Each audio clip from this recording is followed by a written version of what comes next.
Sakamoto Days is out, and this anime is not receiving a lot of love right now. But why exactly is that? So imagine this: you love action-packed anime like Jujutsu Kaisen, Chainsaw Man, or better yet, One Piece. They have great animation, cool fight scenes, and a story that keeps you excited.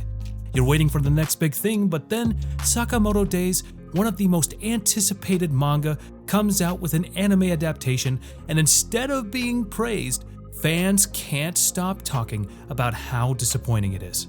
With websites like IGN giving the very first episode a rating of 6 out of 10, the future of the show is looking rather bleak. But why? Why do anime fans have a problem with Sakamoto Days? Where did the show go wrong? Many fans were excited about Sakamoto Days because the manga is really fun. It has great action, funny moments, and an interesting main character. But when the anime came out, fans were let down quite hard. Well, after doing a bit of digging, I've come up with a few theories about why this anime is such a huge letdown for many fans. Now, I believe you'd agree with me when I say that one of the first things that fans look out for there in an anime is the animation. Well, this might come as a surprise to those who haven't seen the anime, but Sakamoto Days actually nails it quite well in this aspect. The action scenes are smooth and the fights are choreographed quite well. That being said, there's still something about the outlook that just doesn't feel quite right, and it all comes down to the art style. I believe that one of the biggest reasons Sakamoto Days is facing such massive backlash isn't because of the animation, but because of the art style. With anime like Jujutsu Kaisen, Castlevania, and Demon Slayer showing us some of the beauty and top-tier art of modern anime, fans expected something more dynamic, stylish, and high in energy, just like the manga. Instead, what we got just feels flat, uninspired, and lacking the impact that makes the source material so great. The art style looks quite dated, like what you'd expect from an anime in 2014. And to further elucidate my point, to compare Sakamoto Days with an anime that has been released in recent times, we're talking anime like Solo Leveling, or Castlevania Nocturnal, Dandadan, and even Kaiju No. 8. When you compare Sakamoto Days to these anime, it becomes painfully apparent that it's quite frankly pales in comparison. Also, great anime have art styles that make them instantly recognizable. When you see a scene from Jujutsu Kaisen, you know it's from Jujutsu Kaisen. When you see Chainsaw Man, it has its own unique style that makes you recognize that it is in fact Chainsaw Man. Even older anime like Cowboy Bebop or even One Piece stand out because of their distinct visual choices. But Sakamoto Days feels generic. It doesn't have a strong identity that makes it stand out. The color choices are basic, the animation lacks uniqueness, and there's nothing that gives it a signature look. This is a huge problem because Sakamoto Days is supposed to be a fun, stylish action series. But instead, it looks like something that could blend in with dozens of other mid-tier anime. Like I mentioned before, when you compare Sakamoto Days to other action-heavy anime, the difference in art quality becomes even more obvious. Jujutsu Kaisen, for example, has sharp lines, intense shadows, and fluid motion that make every fight feel alive. Demon Slayer uses bright, bold colors and stylized effects to make its action scenes look absolutely stunning. Even something like Spy Family uses clever animation tricks to keep the action light and engaging. But Sakamoto Days doesn't seem to have any of these strengths. Instead, it falls into a generic look that doesn't excite nor impress. And that brings me to the next point and the reason why I think this anime has received a lot of hate, and that is the dubbing. One of the biggest complaints about Sakamoto Days is the quality of its English dub. While many anime fans prefer watching in Japanese with subtitles, half the population of anime fans prefer English voice acting, and unfortunately, the dub for Sakamoto Days has received heavy criticism for several reasons. First of all, a great dub starts with great casting. The voices need to match the characters' personalities, emotions, and energy. In Sakamoto Days, the casting choices have been a major point of contention among fans. For starters, Taro Sakamoto himself sounds just off. In the manga, he is a former hitman who has retired into a peaceful, almost comedic life. His character balances between being a caring family man and a deadly assassin when needed. His voice should reflect both aspects, calm and goofy in daily life, but serious and intimidating when fighting.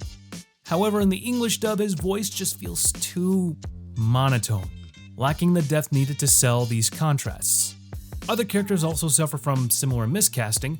Sheen, Sakamoto's psychic partner, is supposed to have a sharp, energetic personality, but in the dub, his voice doesn't carry enough liveliness, making him sound less engaging than in the manga. Villains who should sound menacing and charismatic often feel flat, making their scenes less impactful. Sometimes it's almost like the voice doesn't match the face. For viewers who prefer watching anime in English, a bad dub can completely ruin the experience. So if you're a dub watcher, it's understandable why you might want to consider switching to the sub instead. The weak voice acting, awkward line delivery, and the lack of emotional depth makes it harder for fans to connect with the characters in the story. This is especially frustrating because Sakamoto Days is an action-packed, high-energy series that should feel fun and exciting. Instead, the dub makes it feel less engaging, causing some fans to give up on watching it entirely. Many have chosen to switch to the sub instead, but even then, the other issues with the anime make it still difficult to enjoy fully.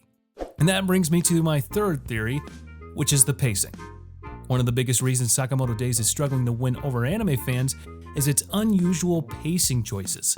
At its core, this series is not just a story about a retired hitman running a convenience store.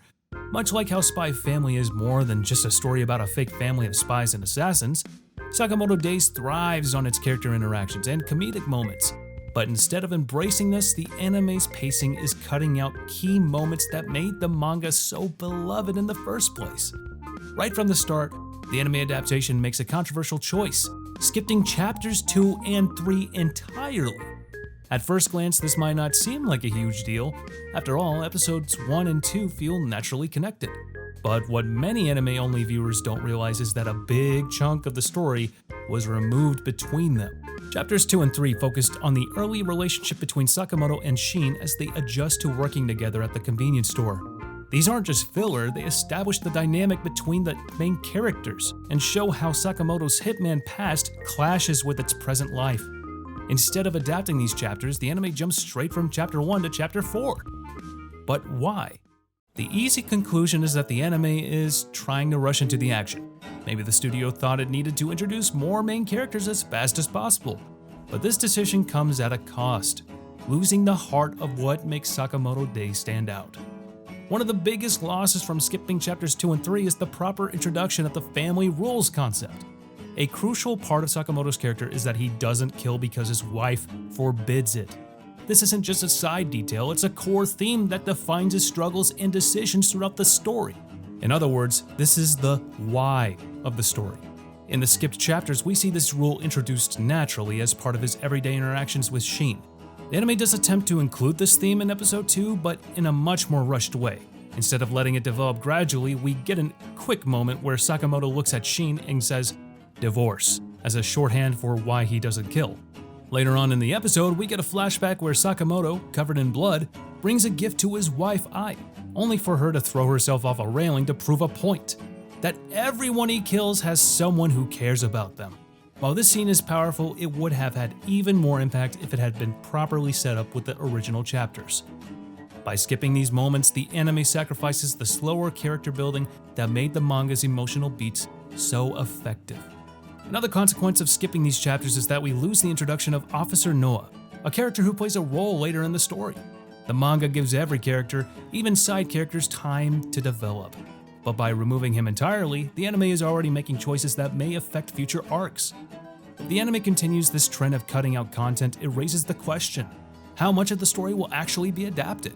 And how much will be lost in the process? Also, will the fans of the manga stick around till the end? The anime's pacing issues aren't just about skipping chapters. Even within the episodes, there's a sense that everything is moving too fast. Take episode 1 for example. It crams in 3 fight scenes in just one episode. While action is a big part of Sakamoto Days, it's supposed to be well balanced with comedy and slice-of-life moments.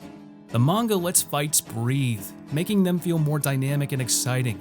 But in the anime, everything is happening so quickly that there's barely time to appreciate the choreography or tension.